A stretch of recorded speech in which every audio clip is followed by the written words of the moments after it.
ಕರ್ನಾಟಕ ರಾಜ್ಯದ ಮಾಜಿ ಮುಖ್ಯಮಂತ್ರಿ ಧರ್ಮಸಿಂಗ್ ಅವರ ಧರ್ಮಪತ್ನಿಯವರ ಜೊತೆ ಇವತ್ತು ನಾವು ಸೌಜನ್ಯ ಭೇಟಿಗಾಗಿ ಮನೆಗೆ ಬಂದಿದ್ದೀವಿ. ಅಜಾತಶತ್ರು ಧರ್ಮಸಿಂಗ್ ಅವರು ಕಲ್ಯಾಣ ಕರ್ನಾಟಕಕ್ಕಾಗಿ ಮಾಡಿದ ಸಾಧನೆ ಅವರ ಸುಪುತ್ರರು ಈಗ ಮುಂದುವರಿಸಿಕೊಂಡು ಹೋಗ್ತಾ ಇದ್ದಾರೆ. ಅವರ ಧರ್ಮಪತ್ನಿಯವರು ಅವರಿಗೆ ದೇವರು ಇನ್ನೂ ಆಯುಷ್ಯ ಕೊಡಲಿ, ಸಂಪತ್ತಂತೂ ದೇವರು ಕೊಟ್ಟಾನ, ಅವರಿಗೆ ಆಯುಷ್ಯ ಕೊಡಲಿ, ಆರೋಗ್ಯ ಕೊಡಲಿ. ಇದು ನಂಬರ್ 1 ಚಾನಲ್ ಆಶಯ. ಕಾಕ ಈಗ ಅವರು ಚಿರಂಜೀವಿ ಜೊತೆ ನೇರ ಸಂದರ್ಶನ ಮಾಡ್ತಾನೆ, ಕಾಯ್ತಾ ಕೊಡಿ. ನಮಸ್ಕಾರ. ನಮಸ್ಕಾರ ಎಲ್ಲರಿಗೂ. ಕಲ್ಯಾಣ ಕರ್ನಾಟಕ ರಾಜ್ಯ ಇವತ್ತು ನಾವೊಂದು ಒಳ್ಳೆಯ ಪ್ರತಿಭೆಯನ್ನು ಹುಡುಕಾಡ್ಕೋತ ಹೋಗಿದ್ದೀವಿ ರೀ. ನಾವು ಹೇಳಿದ್ದೀವಲ್ಲ, ಸ್ಮಾರ್ಟ್ ಹೀರೋ ಅಜಯ್ ಸಿಂಗ್ ಅವರು ಆರಿಸಿ ಬರ್ತಾರಂತೇಳಿ ಮುಂಚಿತಾನೆ ಅವ್ರ ಮನೆಗೆ ನಮ್ಮ ಆಹ್ವಾನದ ಮುಖಾಂತರ ಅವ್ರ ಮನೆಗೆ ಬಂದಿದ್ದೀವಿ. ಸಕಲ ಗೌರವ ಕೊಟ್ಟಿದ್ದಾರೆ. ಅವ್ರ ಜೊತೆ ಒಂದು ಸ್ವಲ್ಪ ಮಾತಾಡ್ಬೇಕು ಅನಿಸ್ತು. ಯಾಕಂದ್ರೆ ಅವ್ರ ತಂದೆಯವರು ಇತಿಹಾಸ, ಸಾಮ್ರಾಜ್ಯ, ಪ್ರತಿಯೊಂದು ವಿಷಯಗಳನ್ನು ನಾನು ನಿಮಗೆ ಹೇಳಿದ್ದೀನಿ. ಅಜಾತಶತ್ರು ಧರ್ಮಸಿಂಗ್ ಸಾಹೇಬರು ಇವತ್ತು ನಮ್ಮ ಕಣ್ಣು ಮುಂದಿಲ್ಲ, ಸ್ವರ್ಗವಾಸಿಗಳಾಗಿದ್ದಾರೆ. ಅವರ ಸುಪುತ್ರರು ಇಬ್ಬರು ರತ್ನಗತೆ ಅದಾರ. ಅವರ ಹಾದಿಯಲ್ಲಿ ನಡೆಯುತ್ತಿರುವಂಥ ಅವರು ಕೆಲವು ಕಲ್ಯಾಣ ಕರ್ನಾಟಕದ ಕನಸುಗಳನ್ನ ಕಂಡಿದ್ದರು. ಆ ಕನಸು ನನಸು ಮಾಡಲಿಕ್ಕೆ ಇವತ್ತು ಘನ ಸರ್ಕಾರ ಸಿದ್ದರಾಮಯ್ಯ ಮತ್ತು ಡಿ ಕೆ ಶಿವಕುಮಾರ್ ಅವರಿಗೆ ಕಲ್ಯಾಣ ಕರ್ನಾಟಕ ಅಭಿವೃದ್ಧಿ ನಿಗಮದ ಅಧ್ಯಕ್ಷರನ್ನಾಗಿ ಮಾಡಿದ್ದು ಎಷ್ಟು ಪುಣ್ಯವಂತರಿ. ಈ ಜೀವರಿಗೆ ಮತದಾರ ಇಂಥ ವ್ಯಕ್ತಿನ ಕಳ್ಕೊಳ್ಳೋದಿಲ್ಲ. ನೀವು ಸತತವಾಗಿ ಆರಿಸ್ತಂದ್ರಿ. ಅವ್ರ ತಂದೆಯವರು ಸಹಿತ ಸೋಲಿಲ್ಲದ ಸರ್ದಾರ, ಮಗ ಸಹಿತ ಸೋಲಿಲ್ಲದ ಸರ್ದಾರ. ಜನ ಏನು ಅಪೇಕ್ಷೆ ಬೈತೈತಿ, ನಮ್ಮ ಶಾಸಕ ನಮಗೆ ಸರಳವಾಗಿ ವಿರಳವಾಗಿ ಸಿಗಬೇಕು, ನಮ್ಮ ಶಾಸಕ ನಮ್ಮ ಸುಖ ದುಃಖ ವಿಚಾರ ಮಾಡೋಕ್ಕೆ ತಕ್ಷಣ ನಮ್ಮನ್ನು ಕರಿಬೇಕು, ನಮ್ಮ ಅಹವಾಲವನ್ನು ತೆಗೆದುಕೊಳ್ಳಬೇಕು. ಆದರೆ ಅಂಥ ಅಪರೂಪದ ಶಾಸಕರ ಮನೆಗೆ ಬಂದಿದ್ದೀವಿ. ಆ ಶಾಸಕರ ಜೊತೆ ಮಾತಾಡಲಿಕ್ಕೆ ನಮಗೂ ಖುಷಿ ಅನ್ನಿಸ್ತಾ ಇದೆ. ಕಲ್ಯಾಣ ಕರ್ನಾಟಕದ ಅಧ್ಯಕ್ಷರಾಗಿ ಅಧಿಕಾರ ವಹಿಸಿಕೊಂಡಿದ್ದಾರೆ. ಏನು ಕನಸುಗಳನ್ನ ಹೊಂದಿದಾರ, ಯಾವ ಕನಸುಗಳನ್ನ ಅಲ್ಲಿ ಕಾರ್ಯರೂಪಕ್ಕೆ ತರ್ತಾರ, ಅವ್ರ ಮಾತಿನಿಂದ ಕೇಳೋಣಲ್ರಿ. ನಮಸ್ಕಾರ ಡಾಕ್ಟರ್ ಅಜಯ್ ಸಿಂಗ್ ಅವರೇ. ಸರ್, ಕಲ್ಯಾಣ ಕರ್ನಾಟಕದ ಬಗ್ಗೆ ಇವತ್ತು ನಮ್ಮ ನಾಯಕರು, ಪಕ್ಷದ ಮುಖಂಡರು, ವರಿಷ್ಠರು, ಅಖಿಲ ಭಾರತ ಕಾಂಗ್ರೆಸ್ ಸಮಿತಿ ಅಧ್ಯಕ್ಷರಾಗಿರುವ ಸನ್ಮಾನ್ಯ ಮಲ್ಲಿಕಾರ್ಜುನ್ ಖರ್ಗೆ ಸಾಹೇಬರು ಮತ್ತು ಈ ನಾಡಿನ ಜನಪ್ರಿಯ ಮುಖ್ಯಮಂತ್ರಿಗಳಾಗಿರುವಂತಹ ಸಿದ್ದರಾಮಯ್ಯ ಅವರು ಹಾಗೂ ಉಪಮುಖ್ಯಮಂತ್ರಿಗಳಾಗಿರುವಂತಹ ಡಿ ಕೆ ಶಿವಕುಮಾರ್ ಅವರು ಹಾಗೂ ದೆಹಲಿಯಲ್ಲಿ ಇರ್ತಕ್ಕಂಥ ನಮ್ಮ ಉಸ್ತುವಾರಿ ಪ್ರಧಾನ ಕಾರ್ಯದರ್ಶಿಗಳು ಎಲ್ಲರೂ ಸೇರಿ ಒಂದು ಜವಾಬ್ದಾರಿಯನ್ನು ಕೊಟ್ಟಿದ್ದಾರೆ. ನನಗೆ ಕಲ್ಯಾಣ ಕರ್ನಾಟಕ ಒಂದು ಅಭಿವೃದ್ಧಿಯ ಮಂಡಳಿಯ ಒಂದು ಅಧ್ಯಕ್ಷನಾಗಿ ನೇಮಕವನ್ನು ಮಾಡಿದ್ದಾರೆ. ಒಂದು ಭಾಳ ಒಂದು ಹೆಚ್ಚಿನ ಒಂದು ಜವಾಬ್ದಾರಿ ನನಗೆ ಕೊಟ್ಟಿದ್ದಾರೆ. ಇದು ಇರ್ತಕ್ಕಂಥ ಕಲ್ಯಾಣ ಕರ್ನಾಟಕ KKRDB ಬೋರ್ಡ್ ಇವತ್ತೇನಾಗಿದೆ, ಹಿಂದೆ ಇರ್ತಕ್ಕಂಥ ಒಂದು ಕೇವಲ ಒಂದು HKDB ಬೋರ್ಡ್ ಇತ್ತು. HKDB ಬೋರ್ಡ್ ಆಗಿ HKRDB ಬೋರ್ಡ್ ಆಗಿ ಇವತ್ತಿನ ದಿವಸ KKRDB ಆಗಿದೆ. ಇದರ ಬಗ್ಗೆ ನಾವು ವಿಚಾರ ಮಾಡೋಕ್ಕೆ ಹೋದರೆ 1980ರಲ್ಲಿ ನಮ್ಮ ತಂದೆಯವರು ಅಂದಿನ ಸಂದರ್ಭದಲ್ಲಿ ಧರ್ಮಸಿಂಗ್ ಸಮಿತಿ ಅಂತ ಮಾಡಿದರು. ಅವರು ಗುಂಡೂರಾವ್ ಅವರು ಮುಖ್ಯಮಂತ್ರಿ ಇದ್ದ ಸಮಯದಲ್ಲಿ ಆವಾಗ ಇಡೀ ಕಲ್ಯಾಣ ಕರ್ನಾಟಕ ಭಾಗದಲ್ಲಿ ಇರ್ತಕ್ಕಂಥ ಒಂದು ತಾರತಮ್ಯ, ಒಂದು ಅಭಿವೃದ್ಧಿ ಕಾರ್ಯಗಳು, ಕೆಲಸಗಳು ಏನೇನಾಗಬೇಕು, ಅಲ್ಲಿ ಇರ್ತಕ್ಕಂಥ ವಿಶೇಷವಾಗಿ ಭಾಳಷ್ಟು ಜನರಿಗೆ ಏನು ಅನಾನುಕೂಲ ಆಗ್ತಾಯಿದೆ ಎಲ್ಲ ಕಡೆ ಸಂಚಾರ ಮಾಡಿ ಅದರ ಒಂದು ರಿಪೋರ್ಟ್ ಮಾಡಿ ಕೊಡಬೇಕು ಅಂತ ಒಂದು ಧರ್ಮಸಿಂಗ್ ಕಮಿಟಿ ಮಾಡಿದರು. ನಮ್ಮ ತಂದೆಯವರು ಅದರ ಒಂದು ಅಧ್ಯಕ್ಷರಾಗಿ ಸುಮಾರು 43 ಜನ ಆ ಒಂದು ಭಾಗದಲ್ಲಿರ್ತಕ್ಕಂಥ ಶಾಸಕರಾಗಲಿ ಮತ್ತು ಬೇರೆ ಬೇರೆ ಕಾರ್ಯದರ್ಶಿಗಳಾಗಲಿ ಎಲ್ಲರೂ ಅದರ ಒಂದು ಸದಸ್ಯರಿದ್ದರು. 43 ಜನ ಸದಸ್ಯರಿದ್ದರು.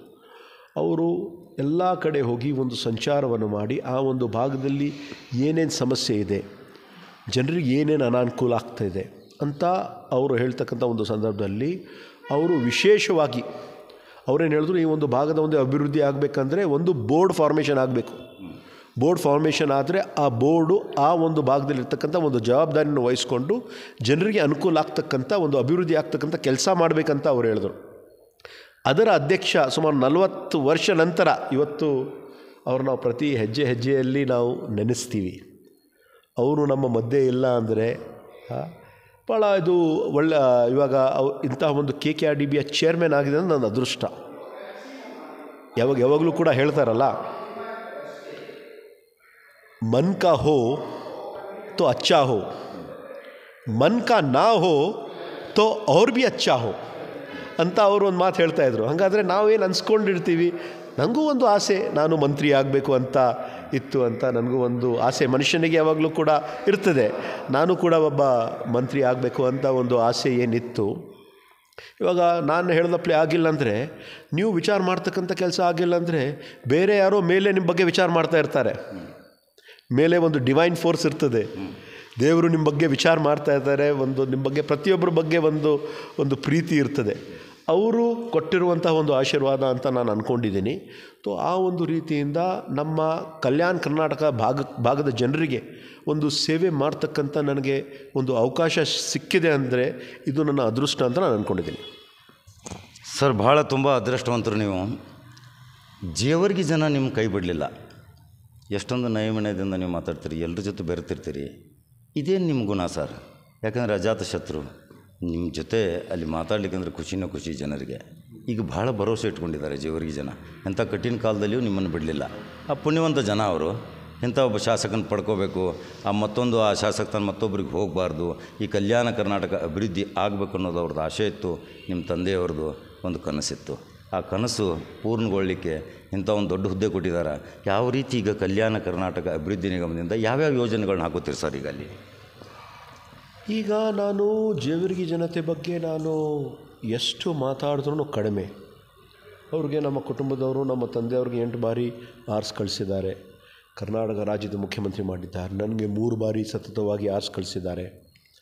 ಅವರು ಎಷ್ಟಿದ್ರೂ ಕೂಡ ಆ ಒಂದು ಜನರ ಬಗ್ಗೆ ನಾನು ಏನು ಕೆಲಸ ಮಾಡಿದ್ರೂ ಕೂಡ ನಾನು ಕಡಿಮೆನೇ. ಇಂತಹ ಒಂದು ಅವಕಾಶದಲ್ಲಿ ನಾನು ಹೆಚ್ಚಿನ ಒಂದು ಆದ್ಯತೆಯನ್ನು ಕೊಟ್ಟು ನಮ್ಮ ಕ್ಷೇತ್ರದಲ್ಲಿ, ನಮ್ಮ ಭಾಗದಾಗಲಿ ಹೆಚ್ಚಿನ ಒಂದು ಕೆಲಸ ಮಾಡಬೇಕು ಅಂತ ನಾನು ವಿಚಾರವನ್ನು ಮಾಡಿದ್ದೀನಿ. ಅದರಲ್ಲಿ 2 ಮಾತೆಲ್ಲವೇ ಇಲ್ಲ.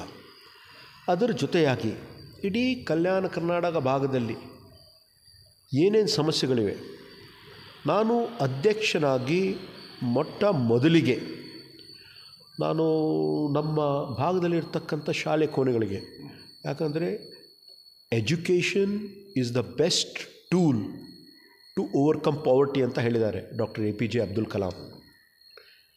ನಾವು ಶಿಕ್ಷಣಕ್ಕೆ ಹೆಚ್ಚಿನ ಒಂದು ಆದ್ಯತೆ ಕೊಡಬೇಕು ಅಂತ ನಾನು ವಿಚಾರ ಮಾಡಿದ್ದೀನಿ. ಇವತ್ತು ಶಿಕ್ಷಕರ ಸುಮಾರು 15,500 ಪ್ರಾಥಮಿಕ ಶಾಲೆಯಲ್ಲಿ ಶಿಕ್ಷಕರ ಒಂದು ಕೊರತೆ ಇದೆ. 3,500 ಪ್ರೌಢಶಾಲೆಗಳಲ್ಲಿ ಶಿಕ್ಷಕರ ಒಂದು ಕೊರತೆ ಇದೆ. ಆ ಒಂದು ಸಮಸ್ಯೆ ಸುಮಾರು ಎಲ್ಲ ಸೇರಿದ ಒಂದು 19,000 ಶಿಕ್ಷಕರಾಗ್ತಾರೆ. ಅದು ನಾವು ಯಾವ ಒಂದು ರೀತಿಯಿಂದ ಬಗೆಹರಿಸಬಹುದು? KKRDB ಯೋಜನೆಯಲ್ಲಿ ನಾವು 2013ರಲ್ಲಿ ಆದಿತ್ಯ ಅಮ್ಲನ್ ಬಿಸ್ವಾಸ್ ಅವರು ಸೆಕ್ರೆಟರಿ ಇದ್ದಾಗ ನಾನು ಕೂಡ ಒಬ್ಬ ಸದಸ್ಯನಾಗಿದ್ದೆ. ಆವಾಗ ಅತಿಥಿ ಶಿಕ್ಷಕರ ಒಂದು ಕೊರತೆ ಬಗೆಹರಿಸಬೇಕಂತ ಒಂದು ವಿಚಾರ ನಾವು ಮಾಡಿದ್ವಿ. ಅದೆಲ್ಲ ನಾವು ಆ ಒಂದು ಸಮಸ್ಯೆ ಹೆಂಗೆ ನಾವು ಬಗೆಹರಿಸ್ಬೋದು? ಸರ್ಕಾರ ಮೇಲೆ ಒತ್ತಡ ಹಾಕಿ ಸರ್ಕಾರದಿಂದ ಆ ಹುದ್ದೆಗಳನ್ನು ಭರ್ತಿ ಮಾಡಿ, ಯಾವುದು ಸರ್ಕಾರ ಕಡೆಯಿಂದ ಆಗೋಕ್ಕೆ ಸ್ವಲ್ಪ ವಿಳಂಬ ಆಗ್ತಾ ಇರ್ತದೆ ಅದು ನಾವು ನಮ್ಮ KKRDB ಯೋಜನೆಯಲ್ಲಿ ಮಾಡಿ ಪ್ರತಿಯೊಂದು ಶಾಲೆಯಲ್ಲಿ ಇರ್ತಕ್ಕಂಥ ಎಲ್ಲ ಕಡೆ ನಾವು ನೋಡ್ತಾ ಇದ್ದೀವಿ. ಇವಾಗ ಬಹಳಷ್ಟು ಸಮಸ್ಯೆಗಳು ಇವೆ. ಇವಾಗ ಶಾಲೆ ನಾವು ಕೋಣೆ ಎಲ್ಲ ನೋಡ್ತೀವಿ. ಶಾಲೆ ಕೋಣೆಯಲ್ಲಿ ಎಲ್ಲ ಶೀತಲಗ್ರಹ ಅದು ರಿಪೇರಿ ಮಾಡಬೇಕು. ಭಾಳಷ್ಟು ಕ್ರ್ಯಾಕ್ಸ್ ಆಗಿರ್ಬೋದು, ನಾವು ಸೋರ್ತಾ ಇದೆ. ನಮ್ಮ ಮಕ್ಕಳಿಗೆ ಅಲ್ಲಿ ಹೋಗಿ ಓದ್ತಾ ಇದ್ದಾರಂದರೆ ನಾವು ನಮ್ಮ ಕಟ್ಟಡ ಸರಿ ಇರಲಿಲ್ಲ ಅಂದರೆ ನಾವು ಹೆಂಗೆ ಮಾಡಬಹುದು? ಅದು ನಾವು ಏನು ಮಾಡಬೇಕು ಅಂತಲೂ ಒಂದು ಪ್ಲ್ಯಾನಿಂಗ್ ಈಗಾಗಲೇ ನಾನು ಇವಾಗ ಅಧಿಕಾರ ಸ್ವೀಕಾರ ಮಾಡಿ ಸುಮಾರು 13-14 ದಿವಸ ಆಗಿದೆ. 14ನೇ ತಾರೀಕು ಮಾಡಿದ್ದೀನಿ. ಇವತ್ತು ಸುಮಾರು 14-15 ದಿವಸ ಆಗಿದೆ. ಯಾವ ಒಂದು ರೀತಿಯಿಂದ ನಾವು ಮಾಡಬಹುದು ಅಂತ ನಾನು ಶಿಕ್ಷಣಕ್ಕೆ ಹೆಚ್ಚಿನ ಒಂದು ಒತ್ತು ಕೊಡ್ತಾ ಇದ್ದೀವಿ. ನಾವು ನಮ್ಮ ಜೇವರ್ಗಿ ಮತಕ್ಷೇತ್ರದಲ್ಲಿ ಅಕ್ಷರ ಆವಿಷ್ಕಾರ ಅಂತ ಒಂದು ಕಾರ್ಯಕ್ರಮ ಕಳೆದ 4 ವರ್ಷದಿಂದ ನಾವು ಮಾಡ್ತಾಯಿದ್ದೀವಿ. ಭಾಳಷ್ಟು ಜನರಿಗೆ ಅದರ ಬಗ್ಗೆ ಗೊತ್ತಿಲ್ಲ. ಆದರೆ 2019-20 ನಮ್ಮ 10th ಸ್ಟ್ಯಾಂಡರ್ಡಲ್ಲಿ ಪಾಸ್ ಪರ್ಸೆಂಟೇಜ್ 81.87% ಇತ್ತು. ನಾವು ಪ್ರೊಫೆಸರ್ ನಾಗರಾಜಯ್ಯ ಅಂತ ಬೆಂಗಳೂರಲ್ಲಿ ಇದ್ದವ್ರಿಗೆ ಒಬ್ಬ ರಿಟೈರ್ಡ್ ಪ್ರೊಫೆಸರ್ ಅವ್ರು ಕರೆಸಿ ಅವರು ಒಂದು ಟೀಮ್ ಮಾಡಿ ಇಡೀ ಜೇವರ್ಗಿ ಮತಕ್ಷೇತ್ರದಲ್ಲಿ ಇರ್ತಕ್ಕಂಥ ಮಕ್ಕಳಿಗೆ ಅನುಕೂಲ ಆಗಬೇಕಂತ ಒಂದು ಹೋಬಳಿ ಮಟ್ಟದಲ್ಲಿ ಒಂದು ಕ್ಲಸ್ಟರ್ಸ್ ಮಾಡಿ ನಮ್ಮ ಧರ್ಮಸಿಂಗ್ ಫೌಂಡೇಶನ್ ಮುಖಾಂತರ ಪ್ರತಿ ವರ್ಷ ಒಂದು 15-16 ಸಾವಿರ ಉಚಿತವಾಗಿ ಪುಸ್ತಕಗಳನ್ನು ಕೊಟ್ಟು ಅದು ಮುಂದಿನ ವರ್ಷ 81.87% ಆಗಿ ನಾವು 4ನೇ ಸ್ಥಾನದಲ್ಲಿದ್ವಿ ಇಡೀ ಜಿಲ್ಲೆಯಲ್ಲಿ. ಜೇವರ್ಗಿ 88.48%ಗೆ ಏರಿತ್ತು. ನಂತರ ಕೋವಿಡ್ ಬಂತು, ಒಂದು ವರ್ಷ ಗ್ಯಾಪ್ ಆಯಿತು, ಆವಾಗಂತೂ ಎಕ್ಸಾಮೇ ಆಗಿಲ್ಲ. ಅದ ನಂತರ ಹಿಂದಿನ ವರ್ಷ ನಾವು 22-23ಯಲ್ಲಿ ನಮ್ಮ ಪಾಸ್ ಪರ್ಸೆಂಟೇಜ್ 90.27 ಇದೆ. 90.27 ಇದ್ದು ನಾವು ಇಡೀ ಜಿಲ್ಲಾ ಮಟ್ಟದಲ್ಲಿ 1ನೇ ಸ್ಥಾನದಲ್ಲಿದ್ದೀವಿ. ಇವಾಗ ನಾವು ಅಕ್ಷರ ಆವಿಷ್ಕಾರ ಮಿಷನ್ 100 ನಾವು ಒಂದು ತಾಲೂಕಲ್ಲಿ ಯಾವೊಂದು ರೀತಿಯಿಂದ ಮಾಡಿದ್ದೀವಿ. ಮೊನ್ನೆ ನಾನು ಕಾರ್ಯದರ್ಶಿಗಳ ಜೊತೆ ಮತ್ತು ಅಲ್ಲಿ ಇರ್ತಕ್ಕಂಥ ಎಲ್ಲರ ಜೊತೆನೂ ಕೂಡ ನಾನು ಸಮಾಲೋಚನೆ ಮಾಡಿದ್ದೆ, DDPI ಅವ್ರ ಜೊತೆ ಎಲ್ಲ.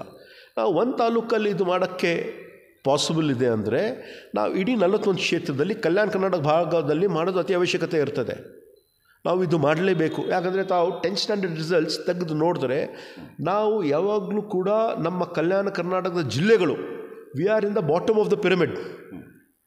30 ಜಿಲ್ಲೆಗಳಲ್ಲಿ 25, 26, 29 ಸ್ಥಾನದಲ್ಲಿದ್ದೀವಿ. ಸೊ ಎಜುಕೇಷನ್ಗೆ ಹೆಚ್ಚು ಒತ್ತನ್ನು ಕೊಟ್ಟು ಮಕ್ಕಳಿಗೆ ಅನುಕೂಲ ಆಗ್ತಕ್ಕಂಥ ಒಂದು ಪರಿಸ್ಥಿತಿ ನಿರ್ಮಾಣ ಮಾಡಬೇಕು ಅಂತ ಮುಂದೆ, ಇದು 1 ವರ್ಷದಲ್ಲಿ ಆಗಲ್ಲ, ಆದರೆ ನಾವು ಇದು ಒಂದು ರೂಟ್ ಮ್ಯಾಪ್ ಹಾಕಿ ಮುಂದೆ ಒಂದು 3 ವರ್ಷ ಆಗಲಿ 4 ವರ್ಷ ಆಗಲಿ ನಾವು ಇವತ್ತು 25th 26th ಪೊಸಿಷನಲ್ಲಿದ್ದರೆ ನಾವು ಕರ್ನಾಟಕ ರಾಜ್ಯದಲ್ಲಿ ಒಂದು 10th ಸ್ಟ್ಯಾಂಡರ್ಡ್ ಮಾರ್ಕ್ಸ್ ಒಂದು ಗುರಿಯಲ್ಲಿಟ್ಕೊಂಡು 8th 9th 10th ಸ್ಟ್ಯಾಂಡರ್ಡ್ ಮಕ್ಕಳಿಗೆ ಹೆಚ್ಚಿನ ಒಂದು ಆದ್ಯತೆಯನ್ನು ಕೊಟ್ಟು ನಾವು ಟಾಪ್ 10 ರಾಜ್ಯದಲ್ಲಿ ಬರಬೇಕಂತ ಒಂದು ಪ್ರಯತ್ನ ಕೂಡ ನಾವು ಮಾಡ್ತೀವಿ.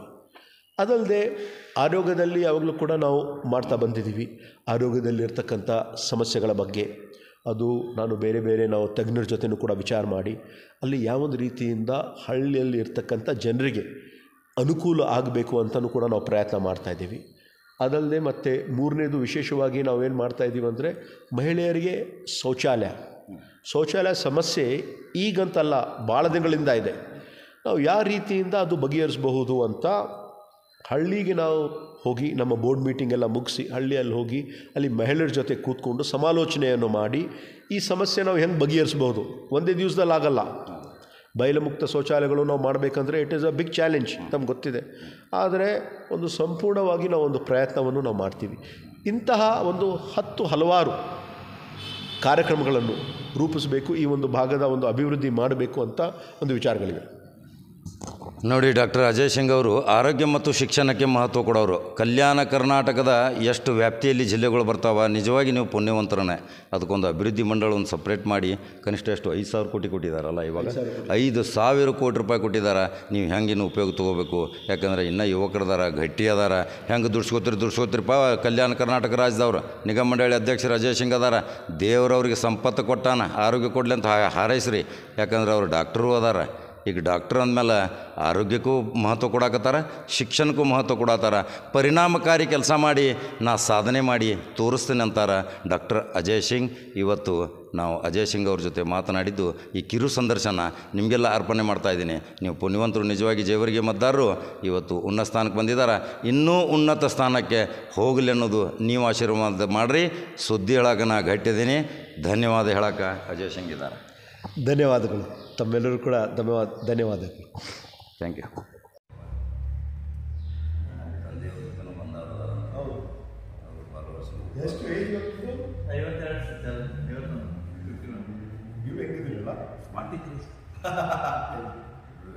ನಿಮ್ಗೆ 48